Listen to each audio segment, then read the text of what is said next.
Sejam bem-vindos à reunião virtual do Centro Espírita Miguel.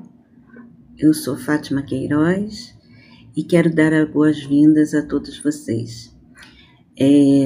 Convido a acessarem a descrição do vídeo, onde tem o jornalzinho do SEM e o link também para inscrição no curso básico de Espiritismo. Isso é um convite para todos que desejam estudar a doutrina espírita.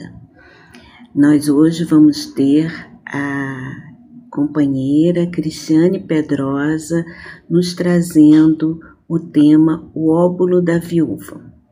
Convidamos também a todos que ainda não estão chegando ao canal, que ainda não tiveram oportunidade, de assistir. A partir das 19h45 nós iniciamos aqui a nossa transmissão nas sextas-feiras com a evangelização para as crianças e adolescentes, Então, nós também aprendemos com esses temas, Então, convidamos a todos para começar um pouquinho antes.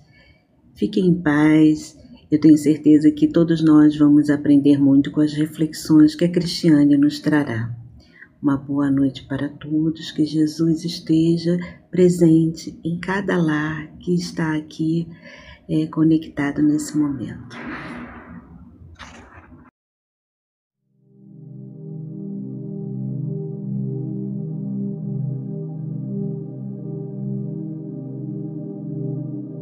Do livro Recados da Vida, obra mediúnica psicografada pelo médium Francisco Cândido Xavier, pelo Espírito Maria Dolores. Semente de luz. Uma palavra de fé a que a bondade se alia, uma nota de esperança, um momento de alegria. Uma ligeira oração em nome da caridade, um sorriso que coloque qualquer pessoa à vontade. Um olhar de simpatia, uma simples gentileza, um ato de proteção que defenda a natureza. Uma frase de otimismo, um só aperto de mão, um minuto de socorro que nos toque o coração. Parecem migalhas pobres, sem altura e sem valor, mas são sementes de luz, criando o reino do amor.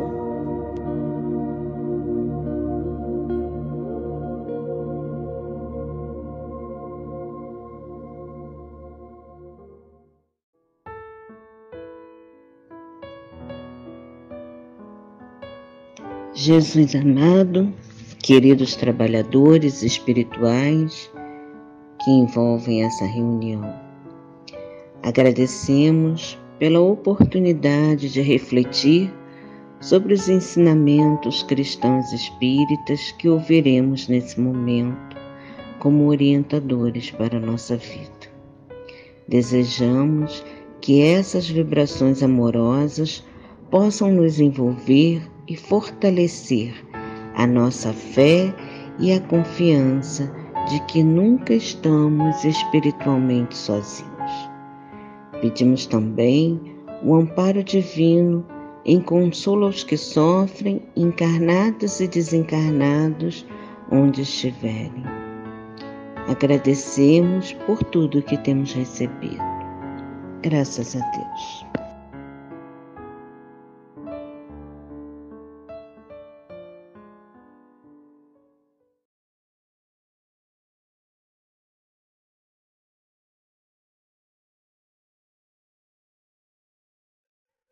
Boa noite, amigos queridos do Centro Espírita Miguel. Eu sou a Cristiane, uma trabalhadora aqui da casa, e vim trazer as nossas reflexões de hoje em torno do óbolo da viúva. É uma passagem do nosso Evangelho segundo o Espiritismo, cujo comentário de Kardec é a respeito do Evangelho de Marcos e de Lucas. Vamos lá? O objetivo, então, da nossa reflexão de hoje é refletir sobre a essência do ensinamento de Jesus em torno da oferta da viúva. Nesse capítulo 13 do Evangelho segundo o Espiritismo, intitulado que a mão esquerda não saiba o que faz a direita, nós vamos ter lá no item 1, né, a importância da gente fazer o bem sem ostentação. E é exatamente esse aspecto que a gente deve refletir. O benefício sem ostentação tem duplo mérito, porque constitui caridade material e moral ao mesmo tempo. Mais adiante, a gente vai ver que o Espírito Irmão Rosália explica que a caridade moral é não incomodar-se com as faltas alheias. E mais do que isso ainda, é caridoso moralmente quando você consegue mesmo perceber os pontos positivos de cada um. Então, falando em torno da caridade no geral, a gente vai perceber que há dois tipos de caridade: a caridade moral e a caridade material. Mas quando a gente vai falar da passagem do óbolo da viúva, né, aparentemente, para quem vê só o que está descrito ali, a gente vai perceber que o que salta aos olhos é a caridade material. Mas será que foi só isso mesmo que Jesus quis dizer para a gente? Sigamos adiante. O trecho que Kardec destaca no Evangelho de Marcos e que depois ele comenta. Ele diz assim: e sentando-se Jesus defronte do cofre das ofertas, observava como a multidão lançava dinheiro no cofre. No cofre, em algumas traduções a gente vai ver descrito gasofilácio, né? Era um recipiente de metal. Então, como o dinheiro era moeda, né, esse jogar das moedas no cofre tilintava e fazia muito barulho. Alguns levavam sacos, como tem nessa imagem que a gente pegou e que mostrou anteriormente, né? E a viúva tinha só 2 moedinhas. E ele continua dizendo assim: e muitos ricos deitavam muito. Vindo, porém, uma pobre viúva lançou 2 pequenas moedas que valiam meio centavo. E chamando ele os seus discípulos, disse-lhes: em verdade vos digo que esta pobre viúva deu mais do que todos os que deitavam ofertas no cofre, porque todos deram daquilo que lhes sobrava, mas esta, da sua pobreza, deu tudo o que tinha, mesmo todo o seu sustento. Então aqui é necessário compreender que a caridade é ponto primordial para nós que buscamos seguir aquela máxima: fora da caridade não há salvação. Mas muitos julgam que a caridade material é que está expressa na observação do nosso querido Rabi quanto à oferta da viúva. Tudo. Além dela, há 2 outros aspectos que são dignos da gente apurar a atenção. Vamos olhar mais de perto outros aspectos desse texto. A comparação que salta aos olhos é aquela dos valores ofertados. Muitas vezes a gente olha para o outro e julga o que ele nos oferece e procura colocar todo esse julgamento, né, no mesmo patamar. E tem aqui uma imagem, uma charge que ilustra muito bem, né, o que a gente está fazendo quando tem essa atitude, não é mesmo? Vejamos aqui. Para uma seleção justa, todos terão que fazer a mesma prova. Por favor, subam na árvore.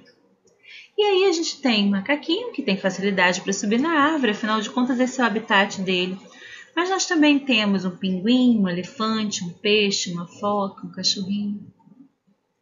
Ou seja, julgar as pessoas por um mesmo parâmetro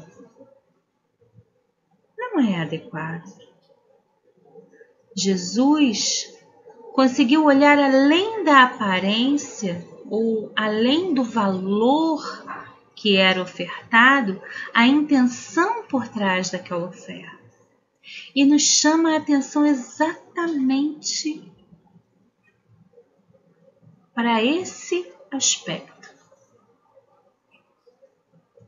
Não há mérito em julgarmos a quantidade, mas sim a qualidade do donativo. O empenho empregado na oferta. Ao olharmos, nós não deveríamos nos preocupar em diminuir a tarefa feita por quem quer que seja, mas em ressaltar os pontos positivos que cada um tem.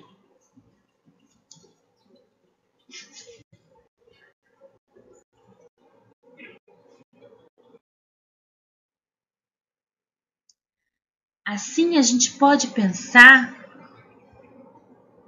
que a gente precisa perceber quando a gente olha para o outro, como Jesus olhou para a viúva. Quais são as necessidades de cada um? Que potencialidades cada um de nós pode oferecer? Quais são as possibilidades que temos aqui? O que eu já consigo fazer hoje? A gente tem uma diferença, uma palavrinha que é muito interessante para pensar nisso, que é equidade. Equidade é quando a gente possibilita que cada um tenha acesso à mesma coisa. Então, na imagem nós vemos 3 pessoas de alturas diferentes tentando olhar um jogo que acontece do lado de trás do muro. Só que elas têm alturas diferentes. E se eu der uma caixa do mesmo tamanho para cada uma, eles não vão conseguir todos enxergar. Mas se eu realmente perceber a necessidade de cada um, eu vou poder oferecer aquilo que é necessário para que ele possa chegar lá. É isso que Jesus nos ensinou em sua trajetória na Terra, não é mesmo? Ele nos ensinou a ver as potencialidades e as possibilidades de cada um. E quando ele olhou para a viúva, ele percebeu essa intenção que ela tinha. A outra questão que é muito interessante, o outro aspecto, é que Kardec, logo no seu início do comentário, ele vai dizer assim: muita gente lamenta não poder fazer todo o bem que desejaria por falta de recursos. E aí entra a questão do autojulgamento. Eu vou chamar esse autojulgamento por outro nome hoje. Eu vou chamar esse autojulgamento de síndrome do impostor. Síndrome do impostor é um transtorno que aos poucos vem sendo mais e mais alvo de pesquisas na área da psicologia e que demonstra o quanto nós desvalorizamos quando construímos algo e nos comparamos com os outros. É porque a tarefa de evolução do ser imortal é individual e singular. Kardec expressou isso nessa passagem. E ele ressalta o quanto nos lamentamos pela falta de recursos para melhor sermos úteis, e a gente podia complementar, para melhor sermos caridosos, para melhor sermos benevolentes. Talvez a viúva tenha se sentido pequenininha, dando só aquelas 2 moedinhas. Mas logo a seguir, nos lembra Kardec em seu comentário a respeito dessa passagem, que o sublime da caridade é o esforço de procurar doar do nosso trabalho, do nosso tempo, da nossa inteligência, daquilo que dispomos e daquilo que principalmente almejamos conseguir, nos esforçando para sermos melhores a cada passo do caminho. Por isso que, na poesia da página de abertura, Maria Dolores ressalta a importância de cada sementinha de luz que espargimos pelo caminho, por cada sorriso, cada boa palavra, cada abraço, cada gesto, tudo isso é importante. A gente precisa aprender a valorizar e não fazer aquela atitude de culpa, de ansiedade, de dúvida, desqualificando a si mesmo. Nesse caso, a gente precisa, às vezes, até mesmo de ajuda profissional para poder sair dessa culpa e continuar caminhando.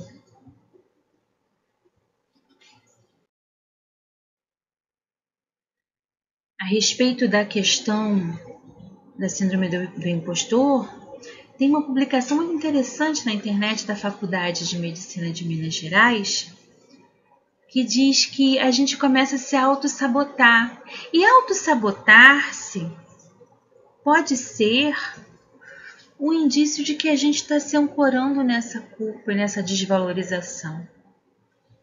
É um comportamento observado na maioria dos casos de síndrome do impostor. Medo de falhar. A gente adota posturas e atitudes temerárias que acabam resultando na decepção que a gente mesmo tentava evitar. Isso pode acontecer, inclusive, em outros campos da vida, por exemplo, nos círculos afetivos. Eu tenho tanto medo de decepcionar porque eu não me acho digna. Isso provoca o fim do relacionamento. Pessoas assim acabam adotando comportamentos autodestrutivos, acabam se distanciando de quem amam e, por consequência, levam àquele término da relação que queriam tanto cultivar, mas que por tanto temor, por tanto medo, acabam boicotando. E é necessário que a gente reflita a respeito disso, porque em alguns casos a gente precisa de mais do que simplesmente pensar no Evangelho. A gente precisa procurar apoio, né? A gente terminando agora esse Janeiro Branco, que é o mês que fala a respeito da necessidade que a gente tem de cuidar da nossa saúde mental, de pedir ajuda, de cuidar de si. Esse autocuidado é muito necessário, valorizando as nossas poucas moedinhas que já conseguimos e não nos comparando com o outro, mas sabendo que a gente está numa trajetória que é só nossa, tentando ser um pouquinho melhor a cada dia.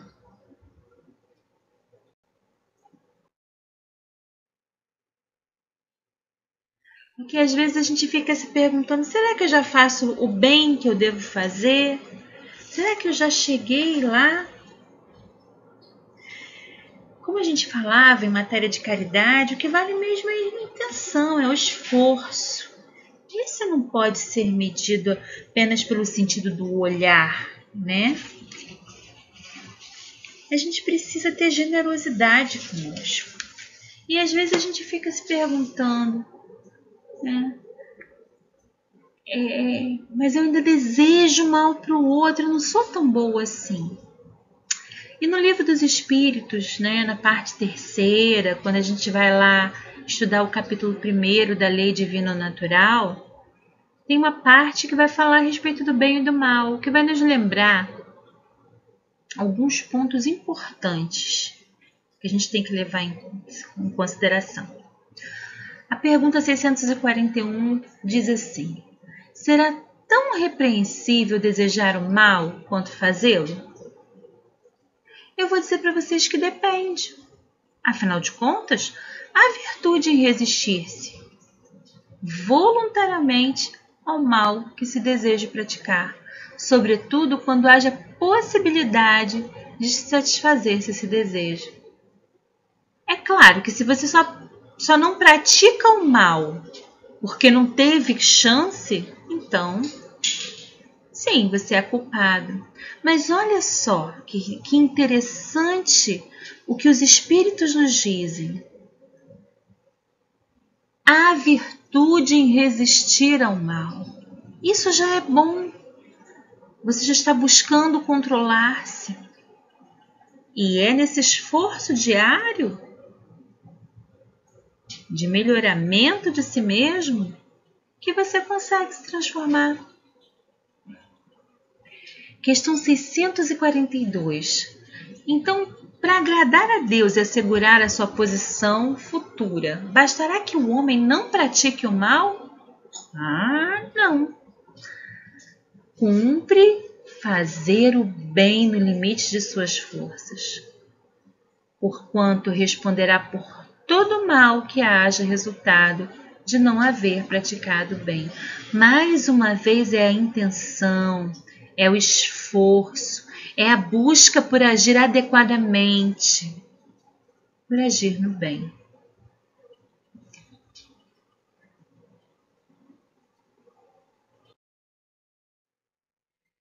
Finalmente, na questão 646, estará subordinado a determinadas condições o mérito do bem que se pratique?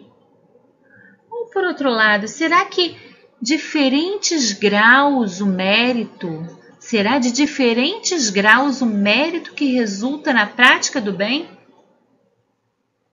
E os espíritos nos respondem: o mérito do bem está na dificuldade em praticá-lo.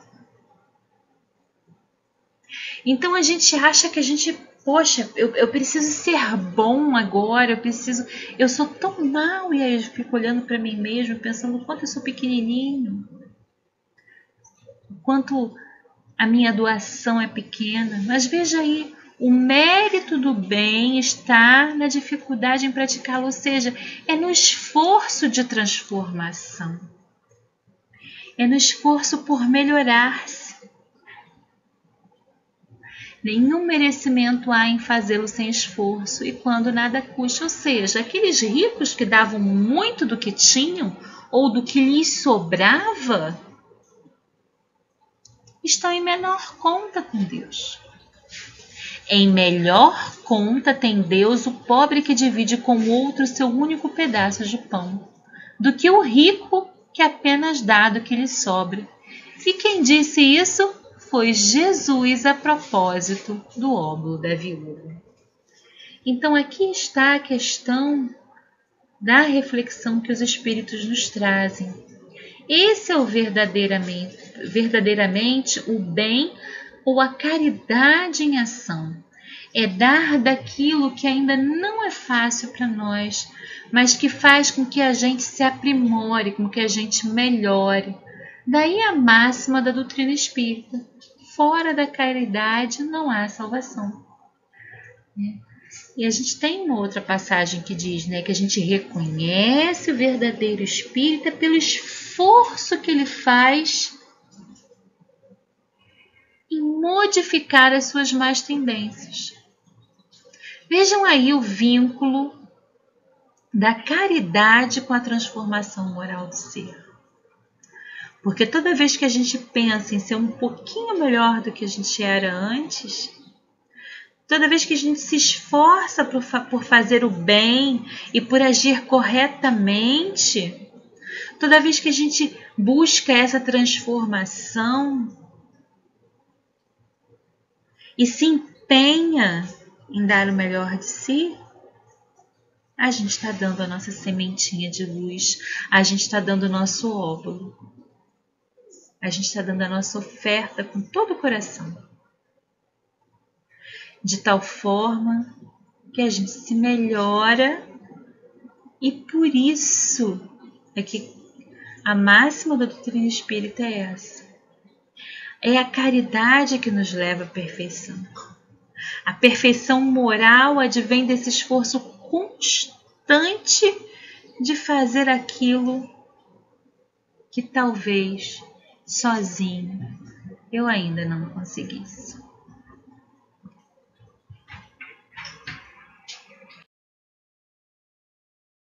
quando Jesus reuniu seus apóstolos, ele, olhando para eles,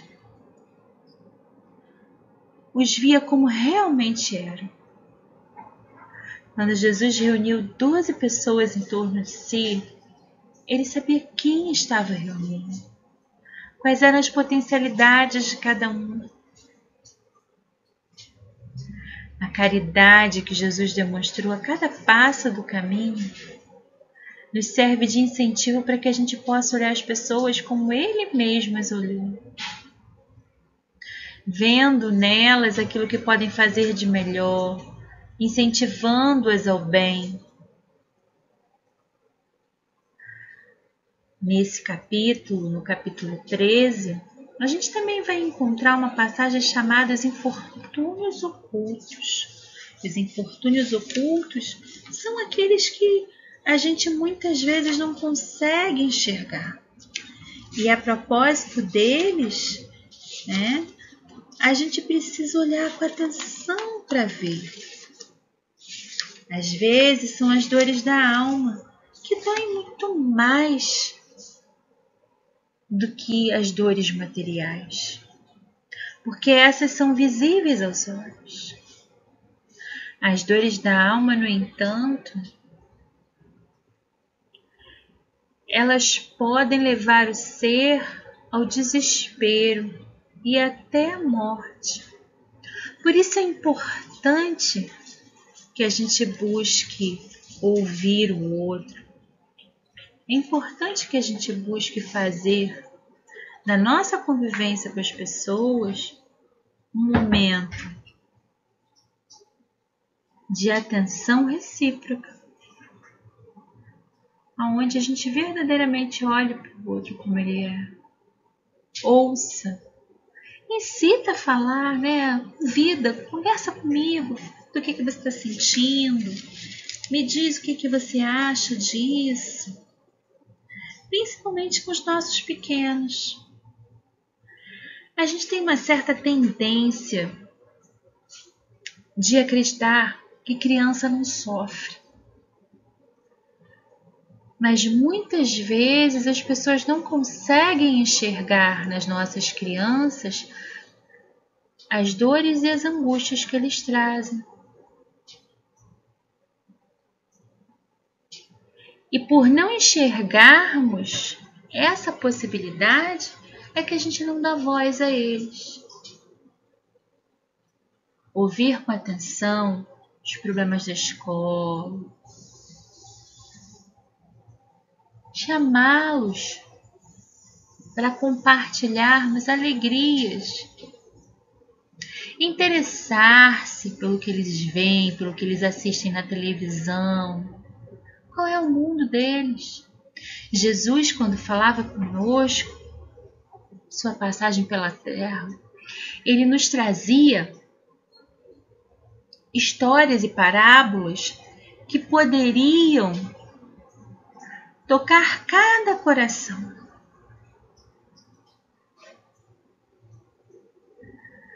A parábola do filho pródigo, ele contou para pais. Ele aproveitou esse momento no templo para exemplificar a respeito da oferta que estava sendo ali feita.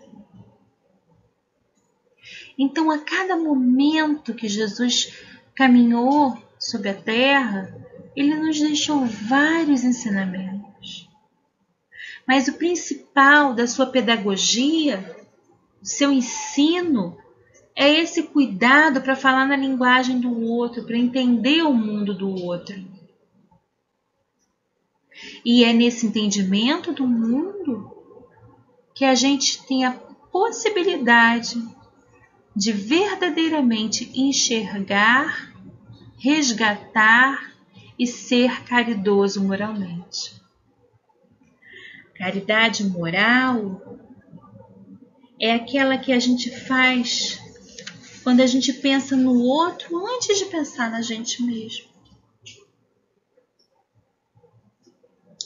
E como termina Kardec no seu comentário a respeito da passagem do óbolo da viúva, ele diz assim: não há uma só pessoa no livre gozo de suas faculdades que não possa prestar algum serviço, dar uma consolação, amenizar um sofrimento físico ou moral, tomar uma providência útil.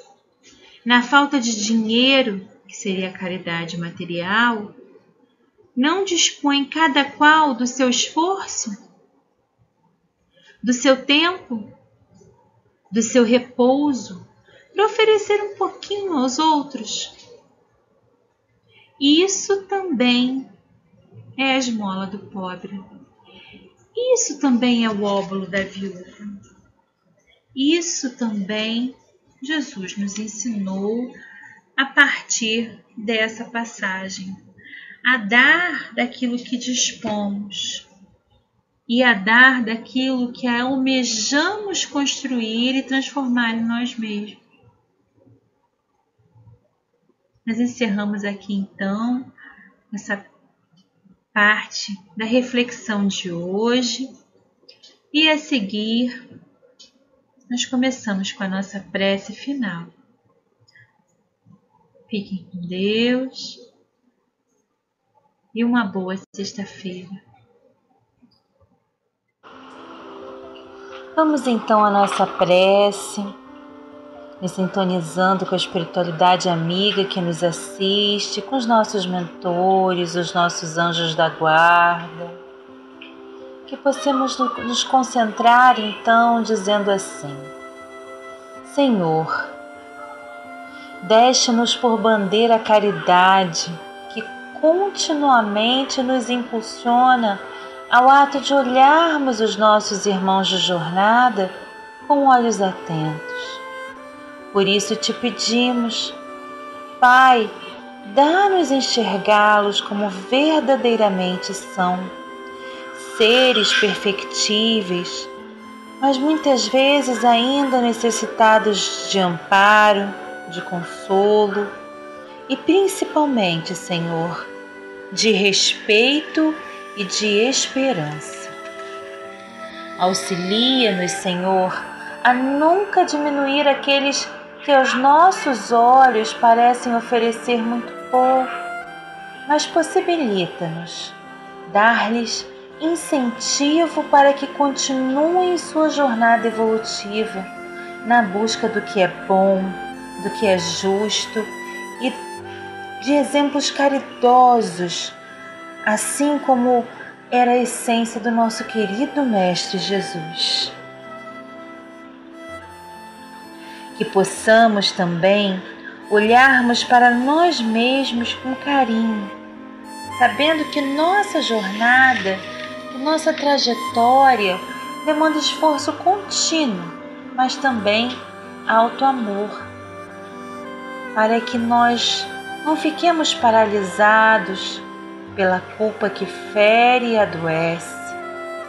Que possamos então cultivar o bálsamo da esperança que ergue, que dá fé, que sustenta, e do amor que nos impulsiona na direção do bem supremo.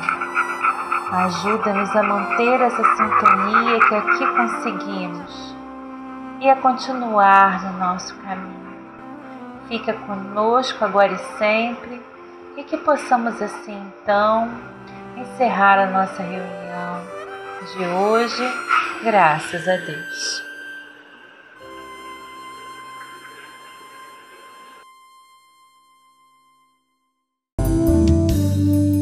Obrigado, Senhor,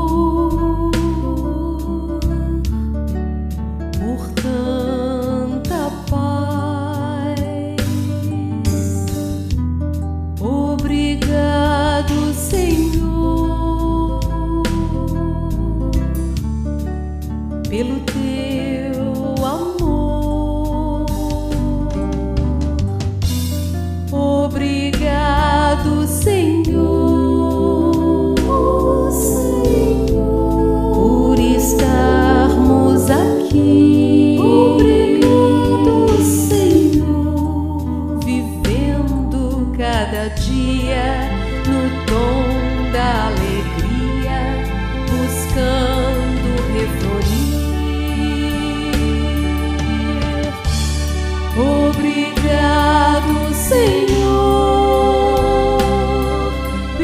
estrela que ilumina a estrada escura, Senhor, desses filhos teus